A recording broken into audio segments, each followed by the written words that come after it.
10வது ஸ்லோகத்துல வந்து அவரு இருக்கிற வரைக்கும், இறக்குற வரைக்குமே உபவாசம் இருந்து, கங்கை நதி கரையில உட்கார்ந்து இறக்குற வரைக்கும் உபவாசம் இருந்தார் பிரபு. ஹரே கிருஷ்ண பிரபு. அவர் மாமன்னர் சக்கரவர்த்தியா இருந்தாரு. அவர் சக்கரவர்த்தியா இருந்தும் கூட அவங்களுக்கு பாண்டவர்களுக்கு நற்பெயரை கொடுக்கறதுக்காகவும் புகழ் சேர்த்துக்கிறதுக்காகவும் அவர் ராஜ்யத்தை ஆட்சி புரிஞ்சு வந்தாரு. அப்பேற்பட்டவர் கங்கை நதி கரையில உட்கார்ந்து ஏன் மரணத்தை வந்து சம்பவிக்கிற வரைக்கும் உபவாசம் இருக்கணும்னு சொல்லிட்டு முனிவர்கள் கேட்கிறாங்க பிரபுஜி. Good, thank you Prabhu. ஹரே கிருஷ்ண. இப்போ நம்ம டீட்டெயிலாக பார்க்கலாம். தேங்க்யூ. முதல்ல start with the prayers. Hare Krishna. ஓம் நமோ பகவதே வாசுதேவாய. ஓம் நமோ பகவதே வாசுதேவாய. ஓம் நமோ பகவதே வாசுதேவாய. நாராயணம் நமஸ்கிருத்ய நரம் சைவ நரோத்தமம் தேவீம் சரஸ்வதீம் வியாசம் ததோ ஜெயம் உதரயேத். நஷ்டப்ராயேஷு அபத்ரேஷு நித்யம் பாகவத சேவையா பகவதி உத்தம ஸ்லோகே பக்திர்பவதி நைஷ்டிகி. ஓம் அஜ்ஞானதிம்ராந்தஸ்ய ஞானாஞ்சனசலாக்கயா சக்ஷுருன்மிலிதம் येन तस्मै श्रीगुरुवे नमः. श्रीचैतन्यमनोभीष्टं स्थापितं येन भूतले स्वयं रूपकथा मह्यं ददाति स्वपदान्तिकं. हे कृष्णकरुणा सिन्धु दीनबन्धो जगत्पते गोपेश गोपिका कान्त राधा कान्त नमस्तुते. तप्त काञ्चन गौरांगी राधे वृन्दावनेश्वरी वृषभानुसुते देवी प्रणमामि हरिप्रिये. वाञ्छाकल्पतरुभ्यश्च कृपा सिन्धुभ्य एव च पतितानां पावनेभ्यो वैष्णवेभ्यो नमो नमः. नमः ॐ विष्णुपदाय कृष्णप्रस्थाय भूतले श्रीमते भक्तिवेदान्त स्वामिन् इति नामिने. नमस्ते सरस्वती देवी गौरवाणी प्रचारिणी निर्विशेष शून्यवादी पाश्चात्य देशतारिणी. श्री कृष्ण चैतन्य प्रभु नित्यानंद श्री अद्वैत गदाधर श्रीवासादि गौर भक्त वृंदा. हरे कृष्णा कृष्ण कृष्णा हरे हरे, हरे राम राम राम हरे हरे. हरे कृष्णा कृष्ण कृष्ण हरे हरे, हरे राम राम राम हरे हरे. हरे कृष्णा. எல்லாருக்கும் வணக்கங்கள். நம்ம வந்து இன்றைக்கு பாகவத்தில் ஃபர்ஸ்ட் கேண்டோல 4வது சாப்டர்ல 10வது ஸ்லோகத்தை பற்றி பார்க்க முடியும். ஸோ பிரபுஜி சொன்ன மாதிரி இந்த அற்புதமான ஸ்லோகம். இதில் வந்து பரீட்சித் மகாராஜா பெரிய மகாராஜா இல்லையா, பரீட்சித் அவர் வந்து மகாராஜான்னு சொல்லியிருக்காங்க. மகாராஜான்னு சொல்லும்போது எல்லா ஒரு அந்த உன்னத ஸ்தானத்தில் இருக்க பெரிய ராஜா. அப்படி இருந்த அந்த பேரரசர் வந்து ஏன் வந்து அவருடைய அரசு செல்வம் இதெல்லாம் விட்டு விட்டு கங்கை கரையில் உபவாசமாக இருந்தா அது அப்படின்ட்டு இந்த நமேஸ்வரர் சேஜஸ் முனிவர்கள் கேட்குறாங்க. அதை நம்ம மனசுலேயும் ஒரு கேள்வி இருக்கும். அதை பற்றி நம்ம இன்னைக்கு பார்க்க போகிறோம். ஸோ நான் வந்து இப்போ ஒரு ஸ்க்ரீன் ஒன்று ஷேர் பண்ணுறேன். இந்த இது படிக்கலாம். நம்ம 1 minute அந்த ஸ்லோகத்தை பார்க்கலாம்.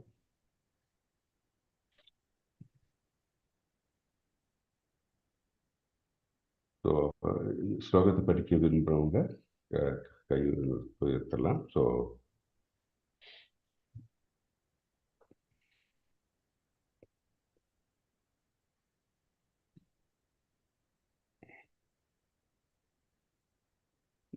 பார்த்தீங்கன்னா பரீட்சித் மகாராஜருடைய இந்த வாழ்க்கை வரலாறே வந்து ரொம்ப ஒரு அற்புதமானது இல்லையா.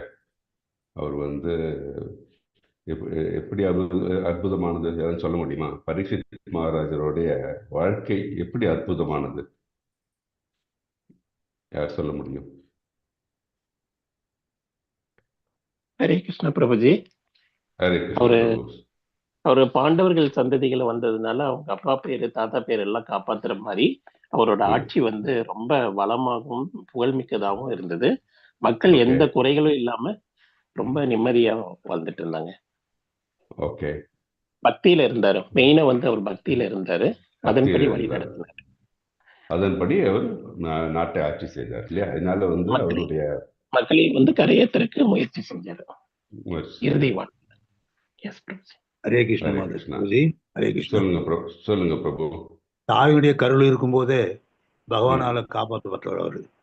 அதனால அவரு கரெக்ட். நேமே வந்து பரீட்சித் என்ற மாதிரி வந்தது. ம். அடுத்தது வந்து அவர் வந்து முக்கியமா தன்னுடைய குலத்தினுடைய தவறு செஞ்சுட்டுன்றது உணர்றாரு. உணர்ந்த மகரிஷியுடைய மகன் வந்து சொல்லும்போது ரொம்ப நல்லதா ஏத்துக்கிறாரு. அது எனக்கு சரியான தண்டனை, அது தப்பு ஒன்றும் இல்லைன்னு உடனடியாக மனைவி மக்கள் ராஜ்யத்தை எல்லாம் விட்டுட்டு உடனே வந்து உபவாசம் இருந்து நம்ம கங்கை கரையில் வந்து இப்போ உயிரிடணுன்ற நோக்கத்தோடு வெளியே வராரு. ஹரே கிருஷ்ணா. ஹரே கிருஷ்ணா. அவருக்குமே வந்து கரெக்ட். முக்கியமானது தான். அவர் ஆ. வந்து பரம்பரையை காப்பாற்றணும்.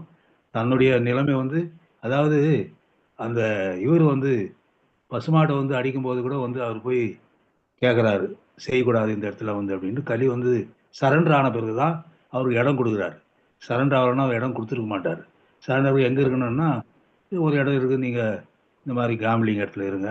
கடைசியாக மறுபடியும் சரி. கேட்கும்போது தான் அவர் வந்து இந்த மாதிரி நீங்கள் நகை எல்லாம் இருக்குதே, ஜுவல்ஸ், அந்த இடத்துல இருங்க அப்படின்னு கொடுக்குறாரு. சரண்டர் ஆன பிறகு தான், யாராக இருந்தாலும் ஸோ சரண்டர் ஆன பிறகு கேட்கும்போது முடிஞ்ச அளவுக்கு அவர் இதை உதவி பண்ணுற நோக்கத்தை கொடுத்துட்டு வர்றாரு. கரெக்ட். ஸோ நம்ம வந்து மெயினாக அவருடைய ஏன் வந்து அது அற்புதமானதுன்னு இதுதான் நீங்கள் பிரபுஜி 2 பேரும் சொன்ன மாதிரி. ஒன்று, அவர் பிறக்கும்பொழுதே வந்து கிருஷ்ண அருளால் அருள் கிடைச்சிருக்கு அவருக்கு. அது ரொம்ப முக்கியமானது ஒன்று. ரெண்டாவது வந்து பாண்டவ வம்சத்தில் அவர் பிறந்திருக்கிறாரு. அந்த பாண்டவர்கள் பகவானை வந்து வழிபட்டிருக்கிறாரு, கிரேட் டிவோட்டிஸ். அதை அவர் வந்து கடைபிடித்தார். அதெல்லாம் அவருடைய ரொம்ப வந்து அவருடைய அற்புதமான ஒரு தோற்றமும் அவர் பரீட்சித் மகாராஜ். ஓகே. இப்போ இந்த 10வது பதத்தை வந்து யாரு வாசிக்கிறீங்க? हरे कृष्ण प्रभु जी। படிக்க பிரபு. सम्राट् कस्य वा देहोदो पाण्डूनामानवर्तनः त्रयो पविष्टो गङ्गायां नातुर्याद्रात् श्रियाम्। हरे कृष्ण। ஹரே கிருஷ்ணா. மொழிபெயர்ப்பு யாராச்சும் வாசிங்க.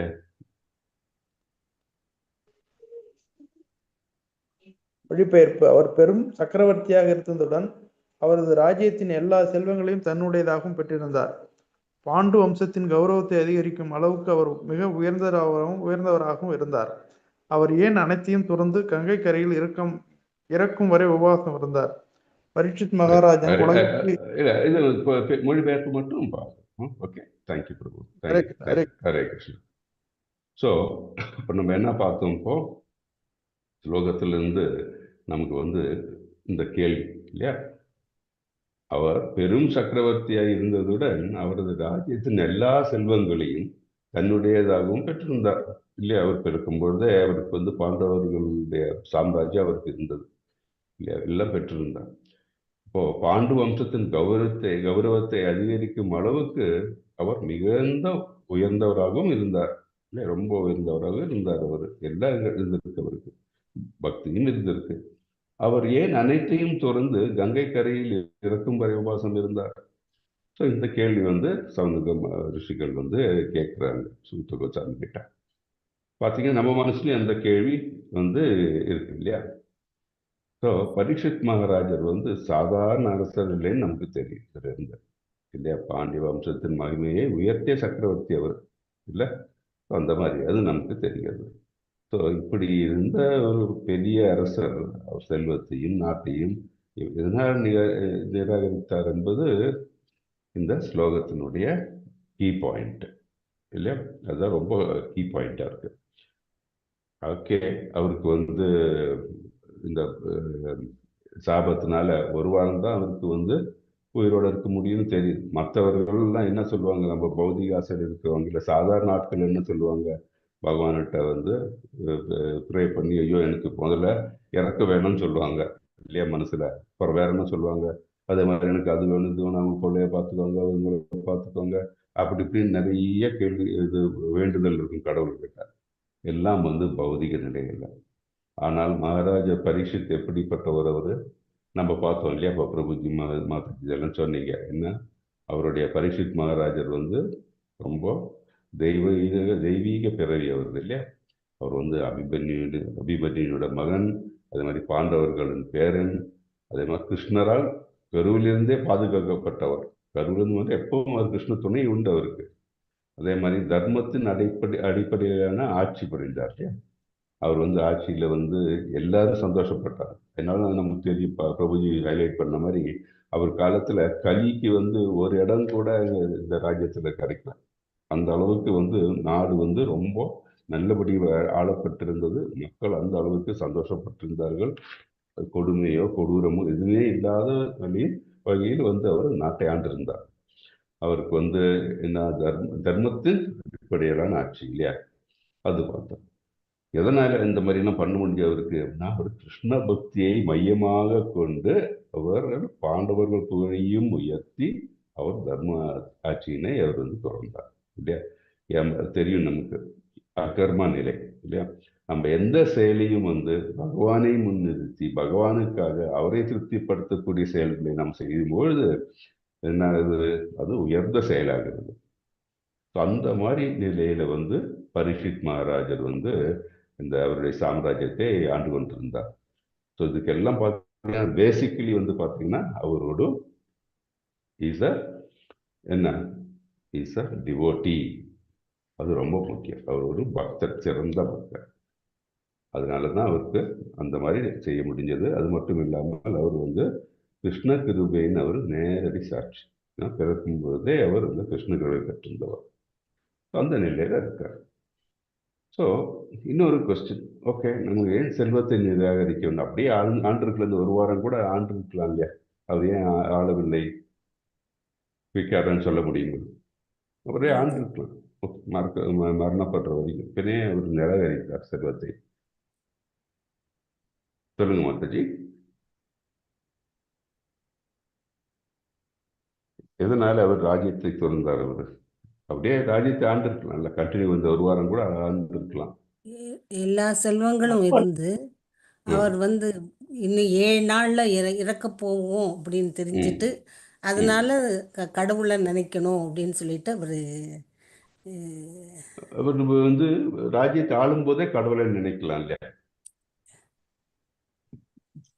இல்லை மாதாஜி, அவருடைய சொத்துக்கள் எல்லாம் மற்றவர்களுக்கு, அவங்களுக்கு பையன் இல்லை, அதனால அவங்களுக்கெல்லாம் மற்றவங்களுக்கு எழுதி கொடுத்துட்டு அவர் வந்து அந்த துறவரத்துக்கு இருக்கிறார். 7 நாள்ல அவர் வந்து இறக்க போவோம் அப்படிங்கிறது தெரிஞ்சு போகுதுனால அவர் வந்து வந்துடுறாரு. இன்னொரு காரணம் என்னன்னா, தவறு செஞ்சுட்ட பிறகு அந்த இடத்துல அரசாட்சி பண்றதுக்கு அருகதையில்ன்றது உணர்றாரு அவர். எந்த நேரத்தில் நம்ம தவறான ஆளு ஆயிட்டோம், எப்போ வந்து முனிவருக்கு நம்ம வந்து செத்த பாம்பு போட்டோமோ அப்பயே நம்முடைய தகுதி குறைஞ்சி போச்சு, இனிமே ஆட்சி பண்ணாலும் பிரயோஜனம் இல்லைன்றாரு. ஜனமேஜயனுக்கு மகனுக்கு அரசாட்சி பண்ணிட்டு தான் மனைவி மக்கள் அவ்வளவு சௌகரியம் இருந்தாலும் தவறு பண்ணிட்டு ஒரே நோக்கம் தான் வெளியே வந்துடுறாரு சூழ்நிலை.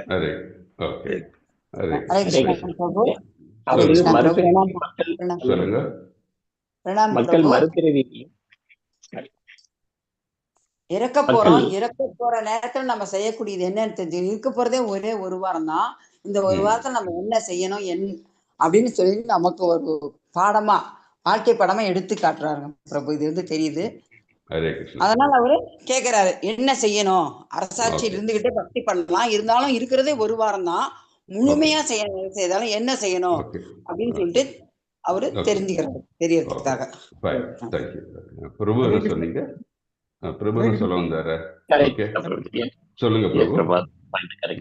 அதே மாதிரியே ஒரு மக்களுக்கு வந்து இந்த ஆட்சியிலையும் இந்த வாழ்க்கையிலும் நல்லது கிடைக்கணும், இது இறப்புக்கு அப்புறமும் அவங்களுக்கு நற்கதி கிடைக்கணும்னு அவர் ஆசைப்பட்டாரு. அதுக்கான வழியை கண்டுபிடிக்கணுங்கிறதுக்காக பகவான் லீலைகள் கேட்டறிஞ்சு அவரு பாகவதம் கேட்டு மக்களுக்கு சொல்லணும்னு ஆசைப்பட்டாரு. ஹரே கிருஷ்ணா பிரபு, ஹரே கிருஷ்ணா. மன்னிச்சுக்கோங்க, குறிப்பிடறதுக்கு அவருக்கு மகன் வாரிசு இருக்கிறாங்க, மாதாஜி வாரிசு இல்லைன்னு சொன்னாங்க. அத சொல்லிடுங்க சரி பிரபு. இல்ல சரி இல்ல ஓகே. மறந்து போயிட்டேன் நானு. சரி நம்ம அது வந்து நம்ம பார்க்கலாம். That's not a நான் problem. மறந்து Fine, போயிட்டேன். fair enough, problem. ஸோ இதுல இருந்து நீங்க சொல்லுங்க பிரபு, சீக்கிரம் சொல்லுங்க. அவர் வந்து அது மக்கள் வந்து வாரிசு பரமபதத்தை இருக்கு சென்றடைய அவருக்கு. வேண்டும். ஜனமே ஜெயன்கிற பையன் இருக்கானே, இருக்கு. அதான் அதனால பிரபு சொல்லியாச்சு இல்ல, பரவாயில்ல மாதா, பிரபு சொல்லியாச்சு. தேங்க்யூ. கிளியர். சொல்லுங்க பிரபு. மக்கள் வந்து பரமபதத்தை அடையணுன்றதுக்கு செய்யணுன்றதுக்காக ஒரு துறவரம் பண்றாரு. Okay fine, fair enough. So இதுக்காக செய்யணும். இதில் நீங்கள் சொன்ன காரணங்கள் எல்லாம் ஏன்னா பௌதிக ஆசைகள் எல்லாம் வந்து பார்த்தீங்கன்னா தற்காலிகம், ஆத்மாவுக்கு பயனற்றது இல்லையா? ஆனால் நம்ம என்ன செய்ய வேண்டும்? ஓகே, எனக்கு ஒரு வாரம் இருக்கு, இன்னும் நான் இது வரைக்கும் நான் வந்து ஆட்சி புரிஞ்சிருக்கேன், நான் இன்னும் என்ன செய்ய வேண்டியிருக்கும் அப்படின்ட்டு பெரிய அறிவோர் சான்றோர்கிட்ட இருந்து தெரிஞ்சுக்கிட்டு அவர் வந்து இந்த துறவரம் இல்லையா, அது துறவரம் சொல்லும்போது என்ன, அவர் கங்கை கரையில் சென்று வந்து அவர் பகவானை நினைத்து அவர் உயிரை விடுறதுக்கு வந்து அவர் ஆயத்தானார். அதனாலதான் அவர் எல்லாவற்றையும் உடனே திறந்தார். ஓகே, எனக்கு ஒரு வாரம் தான் இருக்கு அப்படின்னு சொல்லி அவர் அந்த நிலையை எடுத்தார். ஸோ பௌதிகத்திலிருந்து விடுபட்டு நம்ம தெரியும், நமக்கு இறக்கும் மரணப்படும் தருவாய் ஆன்மீகத்தில் பகவானை நினைத்து கொண்டிருக்க வேண்டும் அப்படின்னு நமக்கு இருந்த ஒரு பாடம். ஸோ பக்தனுக்கு வந்து சிறந்த பக்தனுக்கு கிருஷ்ணனை தவிர வேற எந்த சிந்தனையும் இருக்கக்கூடாது. அந்த மாதிரி அதுதான் வந்து நிரூபித்தார் யாரு, மகாராஜா பரீட்சைத். அதே மாதிரி பிரபுபாதருடைய விளக்கத்தில் நீ படிச்சீங்கன்னா அது என்ன, இதற்கு உண்மையான வைராக்கியம். மகாராஜா பரீட்சைத் மனதில் வந்து உண்மையான வைராக்கியம் இல்லையா? அவர் ஏனோதானம்னு சஞ்சலப்பட்டுள்ள வைராக்கியம், உண்மையான திடமான வைராக்கியம் இல்லையா? அதே மாதிரி பக்தி மூலம் வந்து அவர் மரணத்துக்கு நாம் தயாராக வேண்டும் அப்படின்ட்டு நமக்கும் அது பாடமாகும். அவரும் அதை தேர்ந்தெடுத்தா நமக்கும் அது வந்து ஒரு பாடம். ஸோ பிரபுபாதர் வந்து பரீட்சித்து, அதனாலதான் அவர் சிறந்த பக்தன் அப்படின்ட்டு எடுத்து காட்டுகிறார். ஓகே, இப்போ சாதாரண மனிதன் அப்படின்னா அவருக்கு மரணம் பயம் இருக்கும். ஆனால் பரீட்சித்துக்கு என்ன, கிருஷ்ண சமர்ப்பணம் தான் அவருக்கு இல்லையா? கம்ப்ளீட்டாக அவர் கிருஷ்ணர்கிட்டே சமர்ப்பித்தார். அதனால மரணத்தை பற்றி எந்த பயமும் அவர்களுக்கு வேறுபடவில்லை. மற்றவர்களுக்கெல்லாம் சாதாரண மனிதனுக்கு செல்வமாசை, எனக்கு அது வேணும், இது வேணும், இதை காப்பாற்றுப்பா, இது அவரை பாருங்க, இதெல்லாம் இருக்கும் மனசுல. ஆனால் அவருக்கு என்ன வைராக்கியம், பகவான் பக்தியில் வைராக்கியம் இருந்தது. இதுதான் சாதாரண மனிதர்களுக்கும் பரீட்சித்திருந்த வித்தியாசம் இருந்தது இல்லை? ஸோ இதுதான் பக்தியின் உயர்ந்த நிலை இல்லையா? கிருஷ்ண சிந்தனை வந்து உயர்ந்த மனதில் இருந்து நிறையும் பொழுது அதுதான் வந்து உச்சம் இல்லையா? பக்தியின் உச்சம் வரும்போது நம்ம தெரிஞ்சிருக்கு இல்லையா? நமக்கு வந்து 8.5 என்ன சொல்லியிருக்காரு, அந்த காலே சாமாவைவ ஸ்மரணம் முக்துவ காலேவரம் இல்லையா? அதுல என்ன சொல்றாங்க, யாரெல்லாம் மரணப்படும் தயவாயில் என்னை நினைக்கிறவர் என்னை வந்து அடைவார் அப்படின்ட்டு வந்து சொல்லியிருக்காரு பகவானே பகவத்கீதையில 8.5. ஸோ அப்படி இருக்கும் பொழுது அதை பின்பற்றினார். ஸோ பகவானை நினைத்தாலுங்க பகவானை சென்றடைவோம் அப்படின்னு 8.6 அதான் சொல்லியிருக்காரு இல்லையா? ஸோ இந்த கேள்விதான் ரொம்ப முக்கியமானது. மனதில் இதை எழுந்து இதனால நான் வந்து எப்படி என்னோட வாழ்க்கையை வாழ வேண்டும், நம்ம மரணப்படும் தருவாயில் எப்படி நான் இருக்க வேண்டும் என்று அந்த இது நமக்கு மனதில் தோன்றும் பொழுது நமக்கு வந்து சிறந்த நிலையில் நாம் வந்து பக்தியில் ஈடுபட்டு பகவானை அடையக்கூடிய ஒரு செயலில் நாம் ஈடுபடுவோம். ஸோ இந்த கேள்வி நம்மளையும் சிந்திக்க வைக்கிறது. நம்மளும் எப்படி இருக்கணும்னு இதுதான் இல்லையா? நமக்கு வந்து மரணம் எப்போ வரும் எப்படி வரும் நமக்கு சொல்லவே முடியாது. ஸோ நம்ம எப்பவும் பகவானை நினைத்து கொண்டே இருக்க வேண்டும். பகவானுக்கு பிரியப்பட்ட செயல்களை செய்ய வேண்டும் இல்லையா? அக்கர்ம நிலையில் வாழ வேண்டும் அப்படின்னா அந்த பரீட்சித் மகாராஜருடைய வாழ்க்கையிலிருந்து நமக்கு ஒரு பாடமா இருக்கு இல்லையா? ஸோ நமக்கு என்ன பாடம், இந்த காலத்துக்கு இந்த கலியுகத்துக்கு நம்ம இருக்கோம், நம்ம எல்லாம் வாழ்ந்துட்டு இருக்கோம். இந்த விதத்தில் நமக்கு என்ன பாடம், இதே தான். வாழ்க்கை நிரந்தரம் இல்லை, பக்தியை தள்ளி போடாதே. அதே மாதிரி கலியுக மனிதனுக்கு இது எப்படி பொருத்தமாக என்ன நம்ம செய்ய வேண்டும், சாண்ட் பண்ணணும், பகவான் நிலை கொள்ளணும். நம்ம அப்பதான் நாம வந்து பரீட்சித் மகாராஜை போல நாம் மரணத்துக்கு தயாராகி பகவானை சென்றடைய முடியும். இப்போ பரீட்சித் மகாராஜ் எப்படிப்பட்டவர் நமக்கு தெரியுது, வைராகியம் உள்ளவர், பக்தி உள்ளவர். அதனால ஞானம் வந்து அவருக்கு மனதில் நிறைந்துள்ளது. ஸோ இந்த ஸ்லோகம் வந்து பாகவதத்தையே மையமாக வைத்துக் கொண்டு, ஏன்னா பாகவதத்தினுடைய மையமான கருத்தே இதுதான் இருக்கணும். இதில் மனது இருக்கணும், வைராக்கியம் இருக்க வேண்டும், பக்தி இருக்க வேண்டும், பகவானை எப்பொழுதும் நினைத்திருக்க வேண்டும். அப்பதான் பகவானை சென்று அடைய முடியும். நம்ம வாழ்க்கையினுடைய குறிக்கோள் அதுதான் இருக்கும். வாழ்க்கையினுடைய பயனும் வந்து நாம் ஏற்றுக்கொள்ள வேண்டிய பயனும் அதுதான். வாழ்க்கை வேற எதற்கும் இல்லை. அது நமக்கு மனதில் நல்லா பதிய வேண்டும். புலன் இன்பத்திற்கோ இல்லை வந்து நம்ம பௌதிக செயல்களுக்கோ கிடையாது நம்ம வாழ்க்கை. பகவானை சென்று அடைய வேண்டும், பகவானை மையமாக வைத்துக் கொண்டுதான் நம்ம எல்லா செயலையும் செய்ய வேண்டும் அப்படின்ட்டு. ஸோ நம்மகிட்ட மனசுல நம்ம எல்லாரும் ஒரு கேள்வி கேட்டுக்கலாம், நாம் எல்லாம் பரீட்சித் மகாராஜை போல மரணத்துக்கு தயாரா அப்படின்னா? நான் உடனே போய் ஏதாவது சூசைட் பண்ணது இல்லை. மரணத்துக்கு தயாரானா மரணம் ஏற்கொள்ளும், மரணத்தை பற்றி பயம் இருக்கிறதா, மரணத்தை ஏற்றுக்கொள்கிற திடம் இருக்கிறதா அப்படின்ட்டு. எப்படின்னா வாழ்க்கை வந்து ரொம்ப சின்ன சுருங்கிய டைம் தான் நமக்கு இருக்கு இல்லையா? இல்லை காலம் வந்து அவ்வளோதான், நமக்கு பிறந்து விட்டால் இறப்பு வந்து ஆரம்பித்து விடுது. ஆனால் அப்படி இருக்கும்பொழுது எப்படி நாம் வாழ வேண்டும் என்பது பரீட்சித் மகாராஜருடைய வாழ்க்கை வந்து சிறந்த எடுத்துக்காட்டு. ஸோ இந்த கேள்வியை தான் இவங்க சவுந்தரமுடிகள் வந்து கேட்டாங்க சூத்த கோசாமி கிட்ட. ஸோ அந்த கேள்வியும் நம்ம மனதை எப்பொழுதும் வைத்துக்கொண்டு நாம் பக்தியில் ஈடுபட்டு பகவானையே நினைத்து கொண்டு நாம் எல்லா செயல்களும் நாம் அப்படி செய்ய வேண்டும். பகவானை நினைத்து நாம் செய்ய வேண்டும். இதுதான் வாழ்க்கையினுடைய இறுதியான வெற்றி. கிருஷ்ண சிந்தனை மனதில் எப்பொழுதும் இருக்க வேண்டும் அப்படின்ட்டு நம்ம நினைத்துக்கணும். ஓகே, ஹரே கிருஷ்ணா. ஸோ இதில் ஒரே ஒரு கேள்வி உங்களுக்கு எல்லாருக்கும், பரீட்சித் மகாராஜருடைய வாழ்க்கையை மாதிரி வேற யாராச்சும் நமக்கு ஞாபகம் வருதா? எக்ஸாம்பிள் சொல்ல முடியும். பரீட்சித் மகாராஜர் வந்து உயிர் திறந்தார் இல்லையா? 7 நாள் உயிர் சுரக்க போகிறேன், அதற்குள் நான் என்ன செய்ய வேண்டும் சொல்லி அவர் வந்து பகவானை நினைத்து இருந்தார். இதே மாதிரி எக்ஸாம்பிள் மனதில் தோணுது அவங்களுக்கு சாஸ்திரத்துல இருந்து? ஹரே கிருஷ்ணா பிரபுஜி, அம்பரீஷ் மகாராஜா பிரபு. ஹரே கிருஷ்ணா பிரபு. ஹரே கிருஷ்ணா மகாராஜா. சொல்லுங்க மாதாஜி, சொல்லுங்க. கட்டுவாங்க ரொம்ப அதுதான் ரொம்ப சிமிலர் இல்ல? 40 ஒரு க்ஷணம் இல்லையா? அதே மாதிரி ஒரு நாளைக்கு 48 மினிட்ஸ் 48 மினிட்ஸ் ஒரு நிமிடம், ஒரு க்ஷணம். அதுதான் அவர் வந்து இது முடிச்ச உடனே என்னது, அவர் வந்து எப்பவும் வந்து தேவர்களுக்கு அவரோட என்ன பண்ணுவார், இது பண்ணுவார், அசுரர்களை அழிக்கிறதுக்கு வந்து அவர் எப்பவும் வந்து அவருக்கு சப்போர்ட் பண்ணுவார் இல்லையா?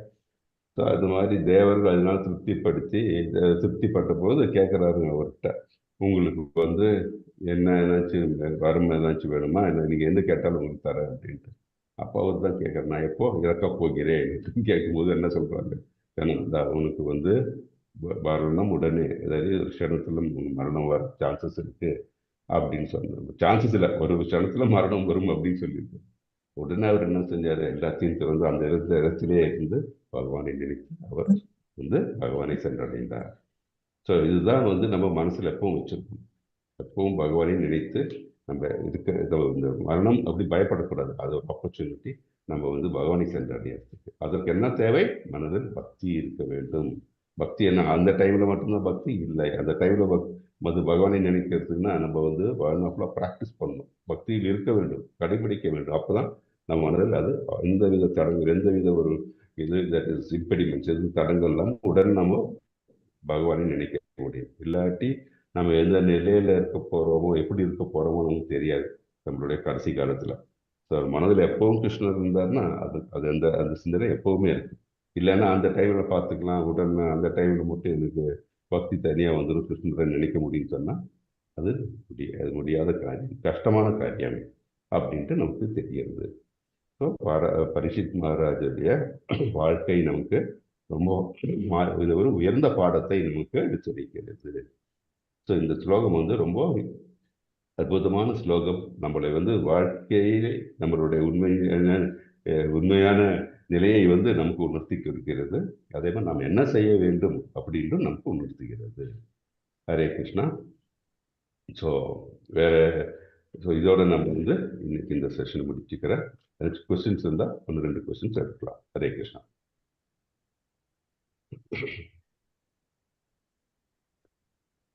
ஓகே, ஸோ இந்த கொஸ்டின்ஸ் இல்லைன்னா நம்ம செஷன் இதோட முடிச்சுக்கலாம். வாஞ்சா கல்பத ரூபேஷ்ட கிருபா சிந்துபிய ஏவச்ச பக்தானாம் பாவனேபியோ வைஷ்ணவேபியோ நமः.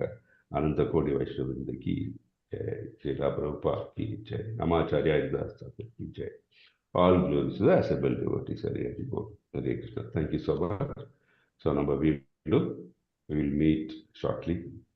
ஓகே, ஸோ நீங்கள் எல்லாரும் வந்து கண்டினியூஸாக இந்த பாகவத் கிளாஸ் அட்டன் பண்ணுறது பார்க்கும்போது ரொம்ப சந்தோஷமாக இருக்குது. Please keep it up. Okay, இது வந்து அட்டன் பண்ணுறது மட்டும் இல்லை, வாழ்க்கையில் வந்து அதை கடைபிடிக்க வேண்டும். Hare Krishna. Thank you. Hare Krishna Prabhu. Hare Hare Krishna Krishna Prabhu. Prabhuji. Hare Krishna. Thank you so much. Prabhuji, அவர் வாழ்க்கை முடிஞ்ச உடனே கலியுகம் ஸ்டார்ட் ஆகுதா பிரபு? ஹரே அவர் கிருஷ்ணா. கலியுகத்திலே தான் இருக்காரு. அவர் கலியுகத்தில் தான் இருக்காரு, பிறந்திருக்காரு. இல்ல ஓ, இல்ல கலியுகத்தில். ஜனமேஜய ராஜா வராது, கலியுகம் வரல நினைக்கிறேன் வந்தார் பிரபுஜி. அப்படியா? அப்போதானே கலி வந்தாச்சு இல்லை? கலி வந்துடுச்சு. கலி வந்துருச்சு இல்ல? பகவான் அவரோட போனோடனே ஆட்சி ஏன் நீடிக்கல பிரபு நமக்கு? பிரபு, அவரோட ஆட்சி நீடிக்கல நமக்கு. நமக்கு இல்ல, இல்ல. அவர் ஜனமேஜயன் வந்தாரு அடுத்தது. அவர் ஜனமேஜயன் வந்து ஜனமேஜயனுக்கு அவர் ஆட்சியை கொடுத்து விட்டு அவர் வந்து இந்த உலகத்தை ஒரு யாகம் பண்ணி பெரிய இந்த எந்த கங்கை பாம்பா கதியில் எந்த பாம்பா கங்கை கதியில் இருந்தார். கரெக்ட். ஹரே கிருஷ்ணா. பாம்பு எல்லாம் சாவணுன்றதுக்காக யாகம் இருந்தார் அவர் மொத்தமா. அவங்க அப்பாவை இருந்ததுனால. ஹரே கிருஷ்ணா. ஹரே கிருஷ்ணா. அதனாலதான் வந்து இந்த மாதிரி ஒரு உயர்ந்த ஆத்மாக்கள் அப்படின்னா அவர்களுக்கு வந்து எவ்வளவு சீக்கிரம் பகவானை சென்று அடைய முடியும் அப்படின்னு தான் ஆவலாக இருப்பான். அதை விட்டுட்டு பௌதிகத்தில் வந்து அவர்கள் ஈடுபட்டு அது இது பண்ணணும்னா அவர் ஒரு காலம் நினைக்கிறதே கிடையாது. ஹரே கிருஷ்ணா. ஃபைன். வேற ஏதாச்சும் டவுட் இருக்கா? ஹரே கிருஷ்ணா. ஹரே கிருஷ்ணா. மாதாஜி, இந்த யூடியூப் ஒரு ஸ்டாப் பண்ணிருக்கேன் மாதாஜி. ஹரே கிருஷ்ணா பிரபுஜி. இந்த யூடியூப் ஒன்று ஸ்டாப் பண்ணி இல்லாட்டி எனக்கு நீங்கள் திருப்பி என்ன ஹோஸ்ட் பண்ணுங்க. நான் யூடியூப் ஸ்டாப் எஸ் பிரபுஜி.